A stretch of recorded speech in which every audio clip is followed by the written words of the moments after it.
வணக்கம். புது புது அர்த்தங்கள் நிகழ்ச்சியில் உங்களை சந்திக்கிறதுல ரொம்ப மகிழ்ச்சி. இன்றைய நிகழ்ச்சியில் பங்கேற்பதற்காக மருத்துவர் சிவராமன் அவர்களும் சமூக ஆர்வலர் பானுகம்ஸ் அவர்களும் நம்ம அரங்கத்திற்கு வந்திருக்கிறார்கள். வணக்கம். வணக்கம்.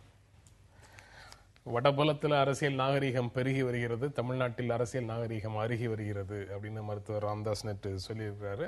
அவர் தன்னுடைய பேரன் பேத்தி திருமணம் தொடர்பாக அழைப்பதற்காக திருமண அழைப்புதலை திமுக தலைவர் கருணாநிதி கொடுத்துட்டு வெளியில் வரும்போது செய்தியாளர்கிட்ட சொல்றாரு. அந்த மாதிரி தமிழகத்தில் அருகி வருகிறது அப்படின்னு அவர் சொல்றதன் அடிப்படையில் பார்க்கும்போது இந்த மாதிரி அரசியல் ரீதியான சந்திப்புகள் எதிர் அணியில் இருந்தாலும் கருத்து வேறுபாடுகள் இருந்தாலும் அரசியல் ரீதியான நபர்கள் தனிப்பட்ட முறையில் சந்திக்கிறதை வரவேற்கத்தானே செய்யணும். அதில் தப்பாக நினைப்பதற்கோ அல்லது அடுத்து வரக்கூடிய சட்டமன்ற தேர்தலுக்கான கூட்டணிக்கான அச்சாரம்னோ சொல்றதுல எந்த விதமான பொருளும் இல்லை அப்படிங்கிற ஆர்குமெண்ட்டை நீங்க ஏத்துக்கிறீங்களா?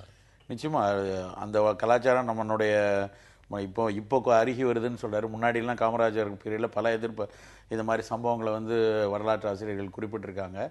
இவர்கள் மக்களிடமிருந்து தேர்ந்தெடுக்கப்பட்டு போனவர்கள்ங்கிறதான் முதல் விஷயம். வேறு வேறு நிலைப்பாடுகள் கொண்டு வேறு வேறு கட்சியில் இருந்தால் கூட இது மாதிரி விஷயங்களில் அவங்க சந்திக்கும் போதாவது மக்கள் நலன் கருதி பேசுறதுக்கான ஒரு வாய்ப்பு இருந்தது சமீப காலங்களில் ரொம்பவே குறைஞ்சு போய் ஒரு பெரிய பெரிய ஏதோ எதிர் வல்லரசுகள் ரெண்டு போதிக்கிற மாதிரி பேசிக்கிற ஒரு மனோபாவத்தில் தான் பார்க்கவே மாட்டோம் பேசவே மாட்டோங்கிற ஒரு இதில் இருக்கிறது மக்களுக்கு எதிரான விஷயம். அது அட்லீஸ்ட் அவர்கள் குடும்பம் சார்ந்த விஷயங்களில் போய் பார்க்கும் பொழுதாவது இந்த மாதிரி ஒரு விஷயங்கள் தொடர்றதுங்கிறது நல்ல விஷயம். நல்ல விஷயம். நீங்கள் எப்படி பார்க்குறீங்க? அரசியல் நாகரிகம்ங்கிறதுக்கான டெஃபினேஷனை நம்ம பார்க்கணும். வெறுமனே இரண்டு எதிர் துருவங்களாக இருக்கிற இல்லை ஒரு சமய கூட்டணியிலிருந்து இப்போ கூட்டணியில் இல்லாத இரு தலைவர்கள் சந்திப்பதே அரசியல் நாகரிகமா அப்படிங்கிற கேள்வி நம்ம கேட்க வேண்டியிருக்கு. அரசியல் நாகரிகம் இதையும் தாண்டியது. அந்த அரசியல் நாகரிகத்துக்கு இவர் ஒரு டெஃபினிஷனாக கருணாநிதியை சொல்கிறார். அப்படித்தானா அப்படிங்கிற கேள்வியும் இருக்குது. அப்போ ராமதாஸின் பார்வையிலிருந்து அரசியல் நாகரிகத்திற்கான டெஃபினிஷன் எது அப்படிங்கிற அளவில் இதை புரிஞ்சுக்கலாம். இதற்கு முன்னால் இதே மாதிரி ஒரு திருமண அழைப்புதல் கொடுக்க போகும்போது தான் கூட்டணியை இறுதி செய்துட்டு தொகுதி பங்கீட்டோட அவர் வெளியில் வந்தார். ஒருவேளை அதே அந்த அடிப்படையில் தான் செய்தியாளர்கள் இன்னும் சுவாரஸ்யமாக கேட்குறாங்க. ஒவ்வொரு திருமணமும் புதிய பந்தத்துக்கு ஆதாரமாக அமைகிறது.